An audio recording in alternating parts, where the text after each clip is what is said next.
আজকে আপনাদের দেখাবো একটা সুন্দর পরিপাটি করে সাজানো একটা ছোট্ট ক্ষেত। ছোট হলেও এই ক্ষেতে লাগানো হয়েছে নানা ধরনের সবজি আর ফলের গাছ। শুরুর দিকেই দেখা যাচ্ছে একটা লাউ গাছ, কিন্তু গাছে মাত্র একটা লাউ ঝুলছে, আর কোনো লাউ দেখতেছি না। যদিও লাউ একটা, কিন্তু গাছটা কিন্তু বেশ সতেজ এবং সবল, কারণ অনেক ভালো রোদ পায় এই জায়গাটাতে। এরপরই আছে অনেক বেগুন গাছ। প্রতিটি গাছেই একটি করে ছোট বেগুন আছে, বা মাঝারি সাইজের এই বেগুনগুলো দেখতে মোটামুটি ভালোই লাগছে। কিন্তু একটা গাছে দেখলাম একটু বড় একটা বেগুন হয়েছে। গাছগুলো ভালো রোদ পেয়েছে, তাই আশা করছি পোকামাকড়ের আক্রমণ থেকে তুলনামূলক এগুলো ভালো হবে। ক্ষেতের চারপাশ জুড়ে লাগানো হয়েছে বিভিন্ন ফলের গাছ, যেমন নারিকেল, বড়ই গাছ আছে, লেবু গাছ, আর আছে আখ গাছ। এই আখ এভাবে কেন লাগানো হয়েছে আমি আসলে জানি না, তবে দেখে ভালোই লাগছে। তবে যেটা একটু অবাক লাগলো সেটা হচ্ছে বড়ই গাছটা একদমই দুর্বল, পাতা একদমই শুকিয়ে গেছে। বড়ই গাছের অবস্থা আসলে খারাপ, কারণ হচ্ছে হয়তো পানি বেশি পায় নাই, সম্ভবত নিয়মিত পানি বা পরিচর্যার অভাবেই এমন হয়েছে।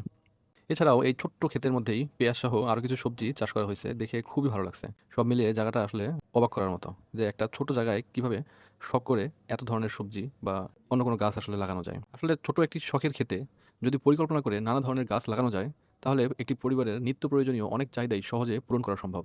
আচ্ছা, আমি একটু কনফিউশনে আছি। এখন যে গাছটা আপনারা দেখছেন, এটা আসলে আখ গাছ নাকি লেবু ঘাস আমি আসলে জানি না, আমি শিওর না আসলে। যদি আপনার কাছে মনে হয় এটা আখ গাছ অথবা এটা লেবু ঘাস, কমেন্ট বক্সে একটু জানিয়ে দিন। আর ভিডিওটা কেমন লাগলো দয়া করে জানাবেন। দেখা হবে পরের কোনো ভিডিওতে। আল্লাহ হাফেজ।